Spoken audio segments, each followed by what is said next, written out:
I absolutely love Mr. Shillito for doing that to me because of him, I've been able to become financially independent, right? I'll give you an example.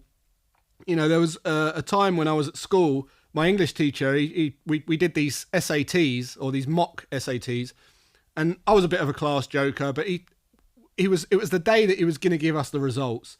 And he made us stand up. He made me stand up, and he made a couple of other boys stand up. And I just remember feeling so cocky because I thought, oh yeah, he's going to tell us that we've passed. You know, I've done all right. And he basically said, "You ought to be ashamed. You know, you've done terribly." And I remember thinking, I wish the floor would swallow me up right now. You know, but what happened was after that, you know, if you'd asked me immediately what I thought of Mr. Shillito, I would have said he was an absolute, you know, a-hole. I can't stand the guy, and that was the worst thing that ever happened to me. But what happened as a result of that is I went to the library every lunch to kind of brush up on stuff. And I found Microsoft Excel, which I then fell in love with.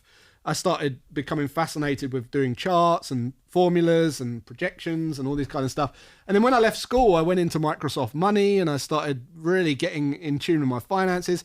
Then I went into like Excel programming and Google Sheet programming and developed tools that literally have allowed me to become financially independent. So if you was to ask me if that was a bad thing that happened back then, it's absolutely not a bad thing. I absolutely love Mr. Shillito for doing that to me because of him, I've been able to become financially independent, right?